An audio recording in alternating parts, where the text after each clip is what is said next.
also there is something about making progress. And that's when you mentioned the point around progressive. We want to move forward. Because for me, by and large, nothing is perfect in life. It has got to be a culture of continuous improvement. And irrespective of what, government will come, government will go. There will be some good things that the government have done. There will be certain things that the government haven't really done very well. That's what I mean by a combination of the two. And I can give you a series of examples. I'll give you an example. I believe in local autonomy. I don't believe that the state government can do it on its own. Most especially when you look at, when you look at Oyo State, so the 3 local governments in Oyo State, 85% of the local governments are rural. If you don't have local autonomy, how do you want to get to the development across every part of the state? Exactly. So there is that bit there, and that's loaded, isn't it? When you say, how are you going to get development across that? You are talking about education, you are talking about health, you are talking about agriculture and rural development, you are talking about quite a number of things, security, and so on and so forth. So we can tease it out, but there has to be consolidation on one hand and progress in terms of building on areas of weakness on the other hand. Based on what I said earlier on, it has got to be a culture of continuous improvement. Okay, let me now ask this question before we go deeper into the conversation of today. Okay. When we talk about continuity, is it safe to say that oftentimes we misinterpret the true meaning of continuity in governance? I mean, yes. I mean, from my point of view, what we mean by... And should party affiliations determine if we continue or we start afresh? No, it shouldn't. Because whoever is elected to be the governor of the state or members of House of Assembly or whatever, they are all indigents of this state. We should have one common goal. What should be the common goal? Progress of Oyo State. So for me, when it comes to the issue of consolidation, it means that you look at some of the things that the government have done that are good, and I can give you an example. Payment of salaries of workers is an example. Construction of some roads, it's another example. You know, there has been development of the expansion of the airport. It's a good example of some of the things that the government have done that I believe, whoever is going to call me should continue. However, there is the issue that I have mentioned in terms of local autonomy. Have we got good quality schools for our children? Have we got a good healthcare system in the state? Is the security of the state, strong enough for people to go to sleep at night with their two eyes closed? Are people able to afford to feed themselves in a way that is not going to be inconvenient for them? Are youth able to get a job when they leave school, and so on and so forth? Okay, so what do you think are the gains of this administration, and where do you think it has fallen short in one way or the other? I mean, the gains of this administration is the same thing that I've mentioned right, earlier. And that's why I wanted a follow-up. And then let's go to, where do you think they are falling short? I think, let's go around, let's take the example of the issue of local autonomy, which I'll repeat. I believe in local autonomy for the reason I gave you. Majority of the local government in these states are rural. If you want to get through to the local population, you have got to be able to conduct local election. You have got to allow local government administration to have the resources, which, based on the constitution of this country, there are 3 tiers of government they are entitled to. You shouldn't hold it. Right. That's 1.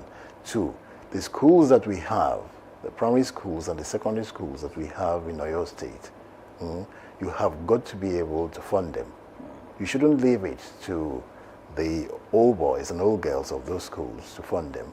Part of the responsibility of the government is to ensure that public schools are well funded. And I can give you specific examples. Take the example of Alhaji Lamadishino. He went to Loyola College. It's a public school. Right. Take the example of myself. I went to the same school that Chief Bolaige went to, Ibadan Grammar School. They are public schools. The question is, I don't know the school that you went to, but the question will be, the school you went to probably is a public school like I went to. Can you send your own child to a public school right now? Because in those days, when I was growing up, our parents used to have, they used to be very proud of to send their wards, their children, to the schools that they went to. The question we will need to ask ourselves is, are our public school in a shape that we can send our own children to those schools? What about the healthcare system in the state? Our healthcare system strong enough? So if I give you an example, I usually put together this outreach program whereby they would check the health, indices of the population, check their, blood pressure, whether they've got diabetes, check their eyes, and the result that we get is alarming. And that is our Alarm Care Foundation. Exactly. We take care of the elderly as well. Have we got jobs for the youth? Quite a number of our professionals have gone abroad. In the Southwest, including Oyo State, we used to produce the best doctors, the best engineers, the best architects, the best educationists, the best accountant. Can we still say from these public schools that the likes of Alhaji Lamadishino, the Olubadan of Ibadan, late Chief Omololu Loyo, they went to these public schools. These are top-notch people that we know have traversed and are still traversing this state. Do we still have good schools? Our rural areas, are we developing them? Do we have jobs for the youth? I'll give you another example. In the days of Alhaji Lamadishino, we used to have Exide battery that provide jobs for the youth. Several companies across the express corridor. Across the express corridor, thank you. Do we still have those several companies? So what went wrong? Is it that Oyo State is now that economically weak, that it cannot attract investors? Well, I thought the present governor, he's been traveling around the world. Have you seen any difference? I have not seen any difference. That's not to say, let's just be clear, there are certain areas the government have done well. There are certain areas that I believe the next government needs to have a look at and work on based on the previous administration that we have had in this part of the country.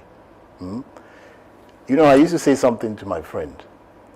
Generally speaking, we will say that the present should be better than the past. Right. Can we ask ourselves the question, in terms of our political economy in Oyo State, is our present better than the past? Now, we'll get to that part of the conversation. Okay. Now, let me ask you this. We have seen different administrations in the history of Oyo State, and let me just narrow it down to 3 of them. And that is the great Lamadeshino from 1999 to 2003. Let's also talk about the administration of Senator Rashidi Adewale Ladoja, then, now the Olubadan of Ibadan land. Let's talk about the late sage, Senator Isiaq Abiola Ajimobi. They all ruled in Oyo State. Isiaq Abiola Ajimobi had 8 years. Rashidi Adewale Ladoja had roughly 4 years in office. Your late father had 4 years in office. Now, what lessons have you drawn from these 3 different administrations? Well, the lesson I can draw from the administration is, if you take the administration of Alhaji Lamadishino, it took care of the population irrespective of where you come from, whether you are rich or you are not so rich. He was very focused in terms of the principal aspect and the foundation of a child, education. And I don't need to go into a long sermon with respect to what he did for the education sector in the state. That's quite a number of things. He was very focused in terms of the development of the youth. He was very focused on human development. When you move to other administration, including the Olubadan of Ibadan's administration, you know the turbulent time of that particular administration, and that did not go without its own achievement. And when you go to the administration of Senator Abiola Ajimobi, it was rural infrastructures, rural infrastructures, rural infrastructures. So rural development was very, very key for that administration. So the question is, which I think you are trying to move me to, Right. is what should be the next step? Is that not it? Right. The government of today in Oyo State is focused on the rich. For me, construction of roads, construction of houses. Can the masses that we call Mekunu, can they afford it? The Highbrow estate across the state. Exactly. You call it highbrow. So if you call it highbrow, what you are saying to me indirectly is that the common people cannot afford those houses. And as Oyo State deviated from the status quo. That's right. It focuses the progressive governments, including that of Alhaji Lam Adesina, or you can even talk about Chief Bola Ige. And I experienced that. I experienced free education during Alhaji Chief Bola Ige's administration.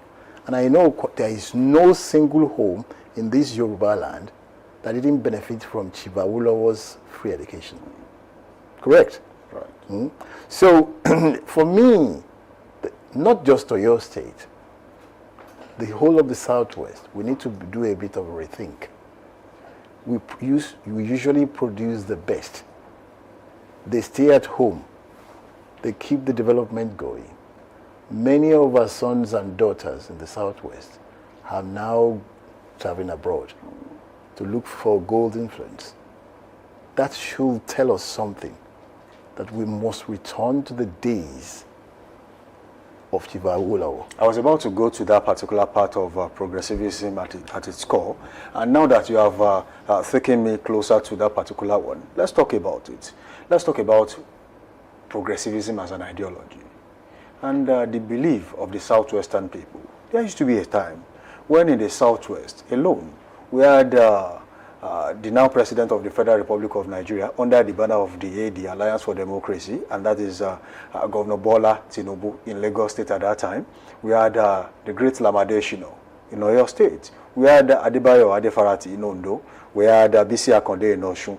We had Niyi Adebayo in Ekiti. And of course, we had Olusegun Oshoba, and that was in Ogun at that time. The Southwestern states, one way or the other, was in the hands of the progressives. The ideology was driven home at that time. Everyone in the Southwest understood the progressive ideology. So what happened between then and now? And now, again, is progressivism still an ideology that is to be preached in the Southwest? And how can that be done? I mean, some of us still believe in progressive politics. The question is, what do we mean by progressive politics? And we'll spend the last couple of minutes talking about progressive politics, because it is the belief of Chief Obafemi Awolowo that if you go to school and you come out of school, poverty will be far away from you.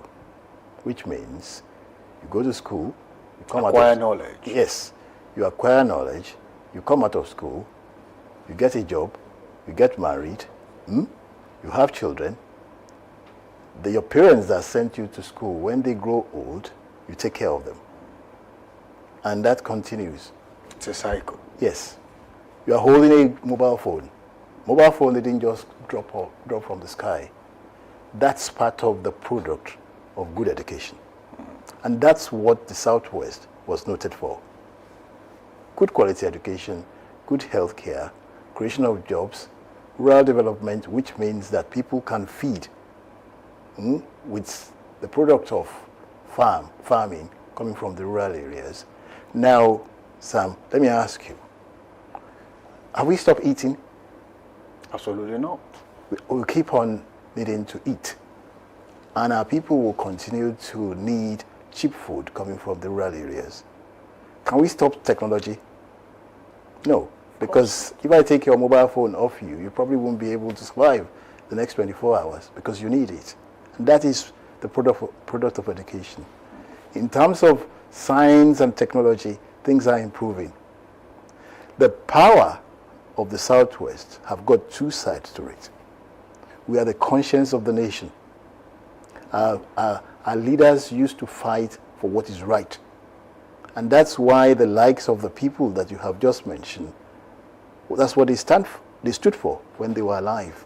Chief Bola Ige, their leader, Chief Awolowo, the likes of Chief Oshoba, the likes of Chief Bisi Akande, the likes of the president of the country now, President Ahmed Bola Tinubu, they look for progress.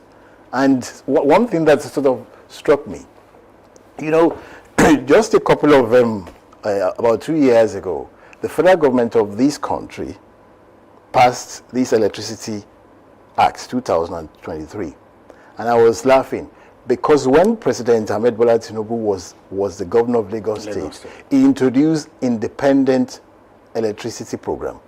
And I'm waiting for other states in the Southwest either to do that singularly, to improve power generation in the state. It was also removed from the exclusive list. Exactly. Meaning that it's now on the concurrent list. Thank you very much. And every state can also key into that. Exactly. So I'm waiting for the kind of progressive politics that we are known for in the Southwest, for other states in the Southwest, including Oyo State, my state, to either follow cue of President Ahmed Bola Tinubu, what he did in Lagos, or collectively work together based on the philosophy of Oodua, group of companies, to come up with a model whereby we are going to have the dome creation. Exactly, independent power generation for the people of the state. And you know what the benefit of that sort of thing will be in terms of creation of jobs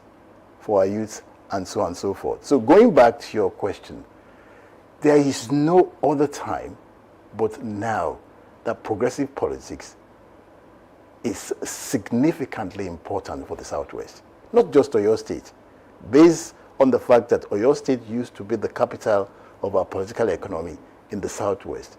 But we need that progressive politics more than before now. Okay, very quickly, you mentioned something about the Oodua investment. Yes. And of course, that is the Dawn Commission. During the era of the AD, and of course in 1999 to 2003, or maybe sometimes around 2006, we had waves of the Dawn Commission in the Southwest. All governors in the southwestern part of the country were major contributors. They were monitoring from A to B, from point A to point B, seeing the progress of the Dawn Commission. And all of a sudden, years later, people seem to have forgotten that the Southwest has something called the Dawn Commission. Now, as someone who has studied the Southwest to a point, would you rather reintroduce the Dawn Commission and revitalize that particular Absolutely. Absolutely. I take the point that at a point in our journey, for the last couple of years, revenue wasn't that much.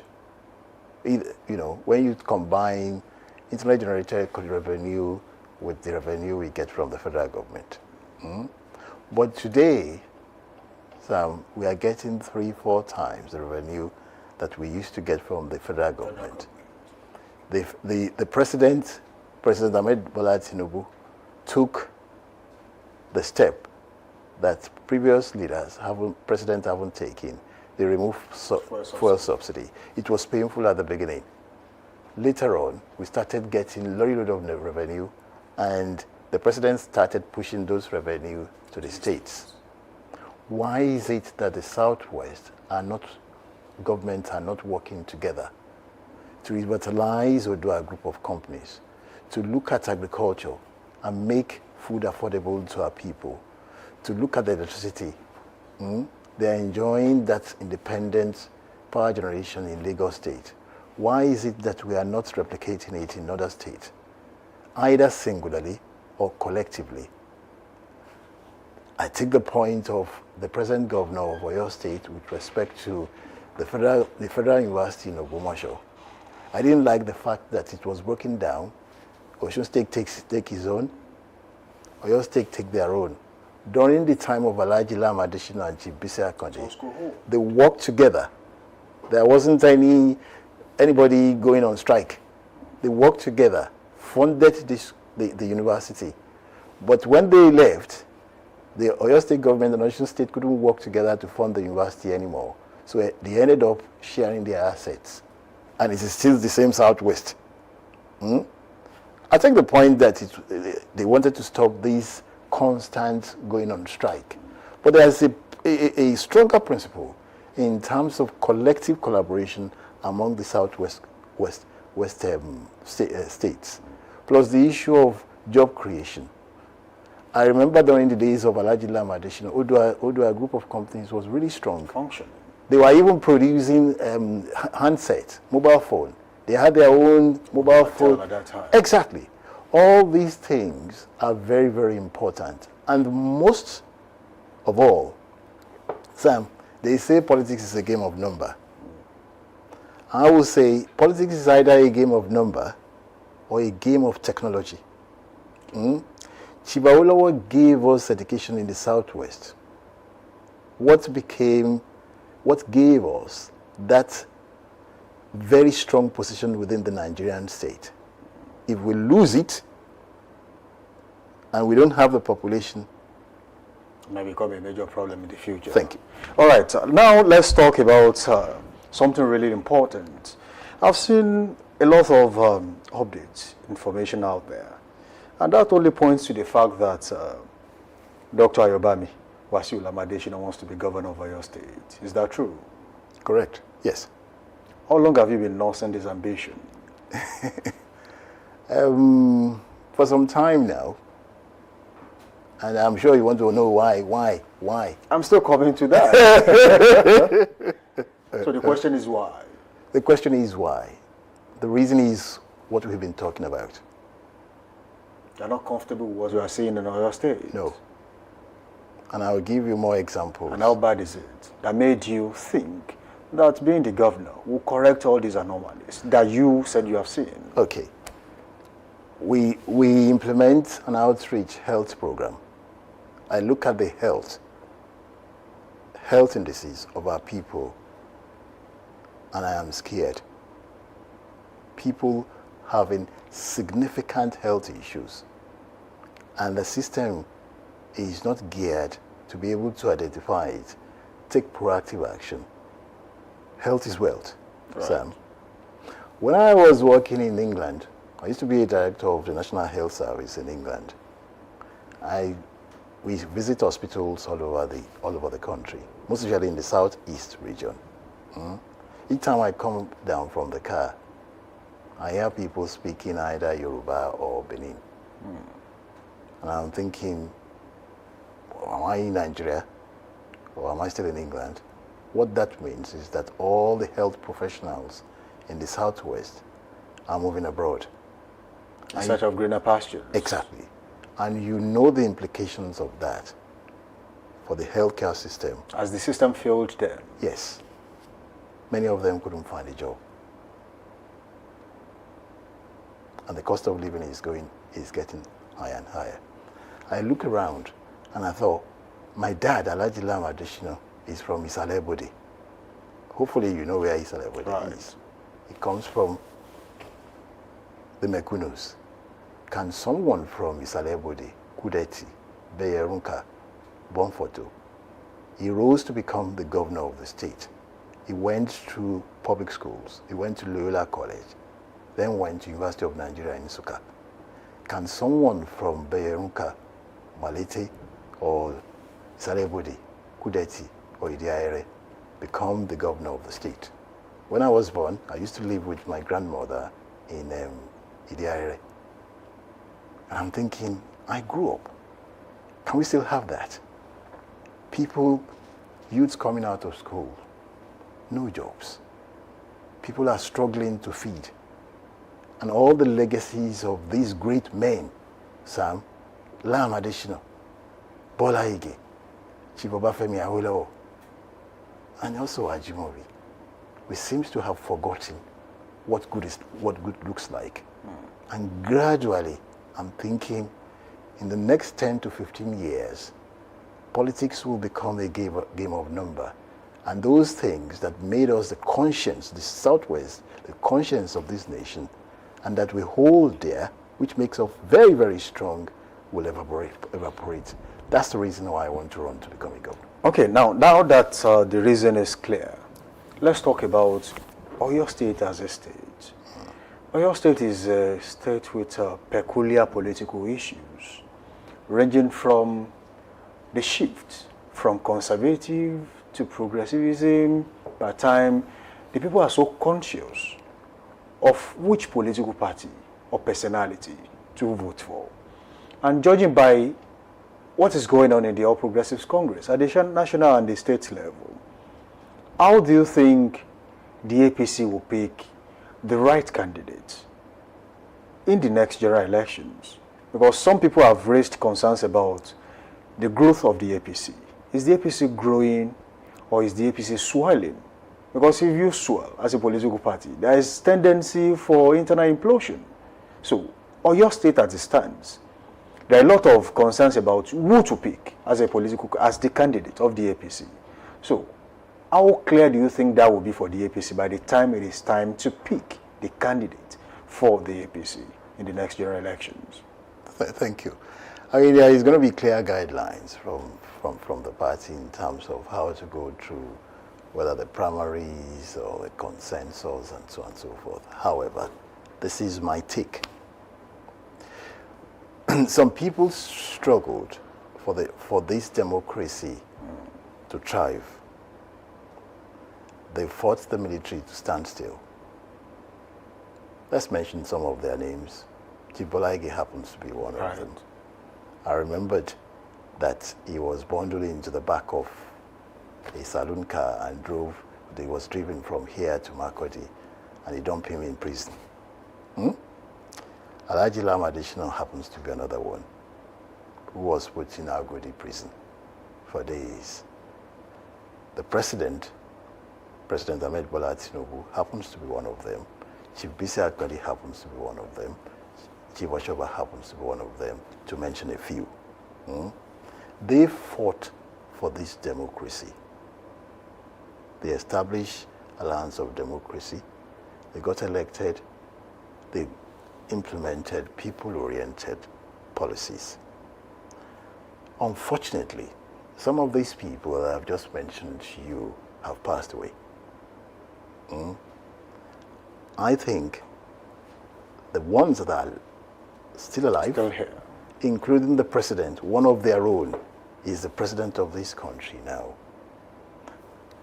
My small boy's thought process will tell me that it is the responsibility of the President Ahmed Bola Tinubu, in the APC, which sort of the root of the APC started from 80. Right. I know they have amalgamated with metamorphosed into the APC. But the biggest chunk, when we talk about the Southwest, the biggest chunk that were the AD members. AD members, the responsibility for me of those that are still alive, President Ahmed Bola Tinubu, one of their own is the president.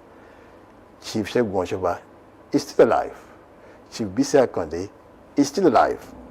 Chief Pius Akinyi in Ondo State is still alive. Otumba Adeniyi Adebayo is still alive. It is their responsibility to make sure that the sweat, the blood of their colleagues who have passed away, in terms of ensuring that progressive politics continues to thrive in the Southwest in particular, in this country in general, and also specifically within the APC in the Southwest, that progressive politics that they fought for continue to thrive. Okay, your late father, former governor of Oyo State, still remains a strong figure in the progressive fold, even in death. Yeah. How has that shaped your journey as a politician? And how did you transition from the shirt and tie into becoming a core politician? Have you been a politician all along?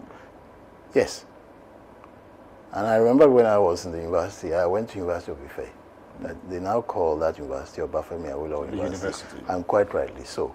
That's the person who founded the university. I met Chief Awolowo, privileged to meet Chief Awolowo in Enwa Palace. He came to visit the late Ooni of Ife, Obadi Soji Aderebi. And I remember what he said to us. We asked him the question, Baba, are you going to keep on playing politics? He said, my children, it's your job to keep the flag flying. I've done my bit. My politics started on that day. Sometimes in life, we stick to our philosophy, our principles of our life. When my father was alive, I didn't play frontline politics because, as Yoruba people will say, 1 year came for come here now for. I've been offered some positions. I was offered a position during the tenure of President Olusegun Obasanjo. I didn't want to take it because my father was the governor of the state. I was offered a position during the time of Senator Abiola Ajimobi. I didn't take it because I didn't want it to look as if my father is in government, even though my father led that party to victory. And he usually say, in Yoruba. So I've always been in politics. But to me, it's not so much the position, it's the vision. The vision that people like Chief Awolowo left for us, that was nurtured by Chief Bola Ige, nurtured by Alhaji Lam Adesina, nurtured by Senator Abiola Ajimobi, that is still relevant today. It's what we call Ojo Ola Awon Omo wa lo se koko.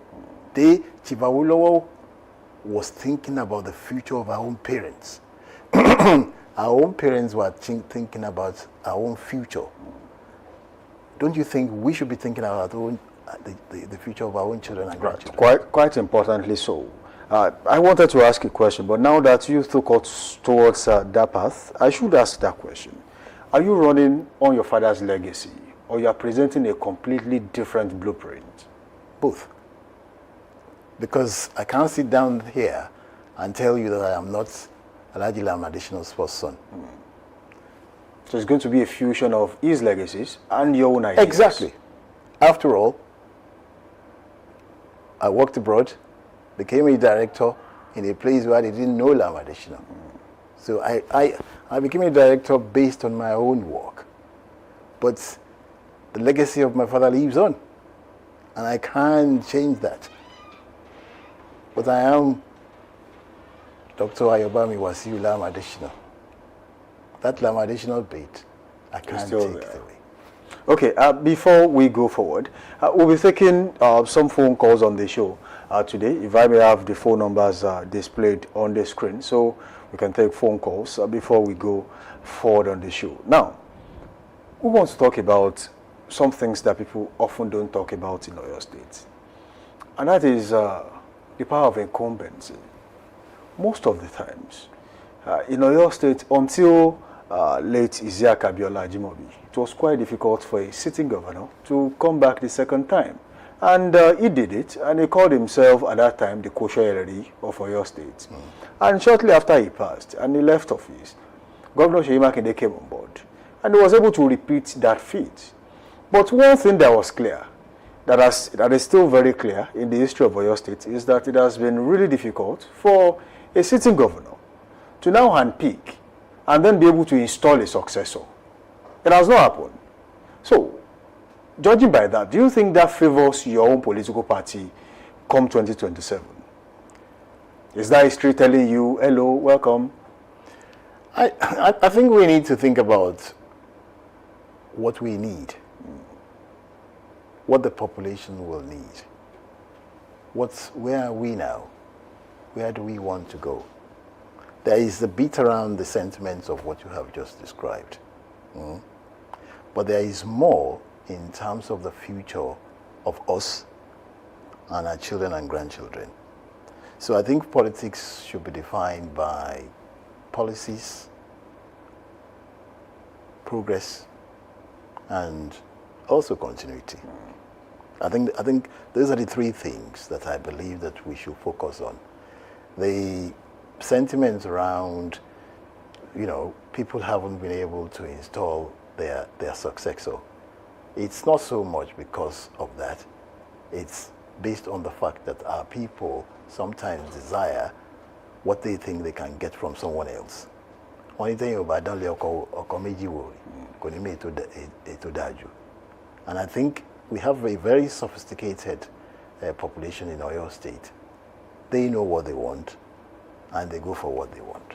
Okay, the studio lines to dial is +234 916 5122 that is 09165 122 000. You can join the conversation and throw your questions forward, and we'll take them on this show this evening. Now, let me ask you this question before we take these phone calls. And as they come in, intermittently we'll pick phone calls, and then you will respond to them. You have been part of the political setup in Oyo State, either in person or in proxy, and you have witnessed how it has metamorphosed from 1999 till now. You have also thrown your heart into the ring to say, look, I want to be governor of Oyo State, whether on the legacies of my late father or maybe with my own personal blueprint or the vision of both. What's one policy of this current administration you say you would love to really adopt? That is one. Two, why should the Oyo State people trust you that you will deliver if elected as governor of Oyo State? Well, if we say that paying the salaries of workers as and when it's due is a policy, that should continue. After all, our civil servants and the public servants, they do a great job, and statutorily they have got to be paid at the end of each month. So if you're asking me what am I going to continue, that from what's the government of the day, salary constant salary payment. that is going to be salary payment. And I've also said there is no doubt about it that people will look at me based on my father's legacy. If he has done well, that's going to reflect on me. If he has done otherwise, that's going to reflect on me as well. So that's just life. However, I have had experience myself. Haven't been able to rise to a particular level in life. This is not all about my father. This is also about me. And I have said to you, over the last couple of years, I set up a foundation in memory of my father. We have done a load of things which has opened my eyes to some of the things that I have mentioned earlier, most especially when we talk about the health care system of this state, when we talk about the joblessness in this state. Some of the things, these are things that I feel really really concern me. And I can give you specific examples of some of these things. Each time you go to any roundabout in Ibadan now, what do you see? You see children, 6 years old, 8 years old, Oyo State indigents, begging. These are kids who are supposed to be in school. In my days, you will never see a child. I think Chibola Ige was the governor of the state. Even when Alhaji Lam Adesina was the governor of the state, or Senator Ajimobi, you won't see children lingering around the place without somebody saying, are you not supposed to be in school? These are the things that concern me, that are pushing me, because I am afraid for the future of not just Oyo State. I'm afraid of the future of Yoruba land. That's true. The third one is the stock of the progressive politicians is growing smaller by the day. We have lost a load of progressive politicians.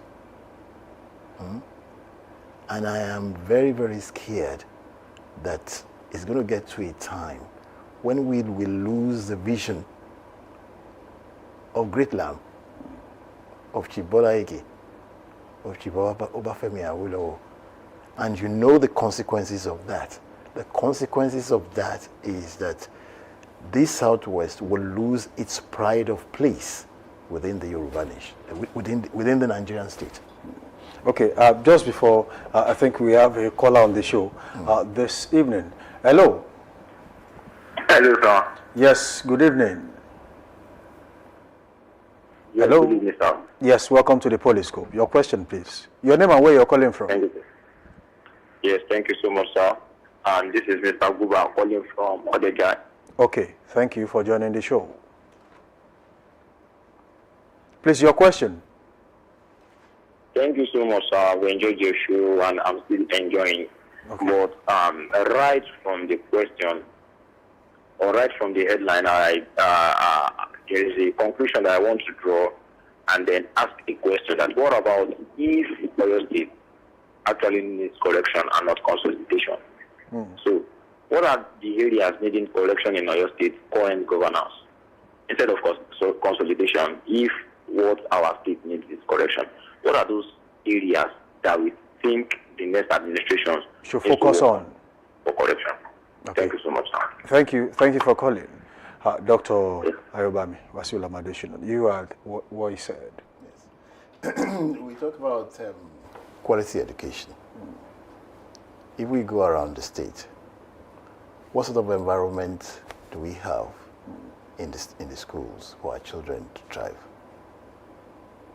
There is a need for us to look at the structures, the infrastructures we use in schools, the buildings, the chairs they sit on. The late Senator Isiaka Abiola Ajimobi had a vision at that time to build model schools across Oyo State. A few of them were built, and years later when he passed and left office, some of them were not put to use by this administration. And you begin to ask questions. The idea of continuity, just like we said earlier. So, should we now talk about, we've seen governors come and say, I have 16-point agenda, I have 8-point agenda, I have 10-point agenda. Instead of focusing on 10, 16, why not focus on maybe 1 or 2 or maybe 3, and then deliver expressly well on those 3, and then be able to say, yes, during my time, I was able to do this. Is that also part of that area you are looking into? Absolutely, because the progressive politics you talk about, they focus on a couple of things: education, healthcare, rural development, jobs creation, and infrastructures. What we need to add to it is security, as far as I'm concerned. I'm going back to his questions. We've talked about education. We need a good environment for our children in schools to thrive. We need quality education. We need the healthcare system to be able to detect people's health issues very early and intervene. We need jobs. When we go abroad, we say we want to bring in investment. We need viable investment that is going to create jobs. We need to look at our rural areas and make sure that agriculture farmers are provided with incentives to increase their agricultural productivity. And the last one is the issue of security. We have Amatekun. Give them what they need to be able to keep us safe. In the state. In the state. If we can't do it alone, do it collaboratively with other states in the Southwest. Would you, since the president is talking about state policing, yes, would you adopt Amotekun as state police officers if elected as governor of your state? Yes, and I won't politicize it. Because one of the things you're going to have to listen to the people for and the people against. One of the key elements that came from people who are against it is that when politicians come in, they will politicize the state police. We shouldn't politicize the state police. We should allow them to do their jobs. It's about protecting us and protecting our people. Okay, lastly before we go, and that should be in less than 1 minute, what does the future, the next chapter in Oyo State look like for you as an aspirant of the APC in the next gubernatorial election in Oyo State? We need to focus on a good future for our children and grandchildren. That's it. As simple as that. It's as simple. You have gone to school, you've done your own, I've been to school, I've done my own. Except we have good quality education here, jobs for our children and our grandchildren, this place will become a desert. They will all leave this place and go abroad. And so the kind of family continuity that we need in this part of the country will fade away. It doesn't happen like that in the north. Dr. Ayobami Wasiu Lamadeshino, thank you for joining us on the show this evening. We do hope to bring you back some other time to talk extensively about politics in Oyo State and your ambition to be governor of Oyo State come 2027. Thank you for joining us on the show. Thank you very much. It has been an eye-opening session with you. Dr. Ayobami Wasiu Lamadeshino, of course, he has been my guest on the show, and we thank him for sharing his thoughts with us on the Poliscope. As Oyo State moves steadily towards another defining electoral cycle, one thing remains very clear. The power ultimately resets and, of course, rests with the people. Will the people choose the next chapter? And, of course, will the next chapter of of consolidation, or will it be of correction? That decision will be made at the ballot, shaped by performance, vision, and the trust of the electorate. Thank you for watching the Poliscope this evening. I am Samson Balogun, reminding you that in politics, every choice shapes the future. Good evening from here.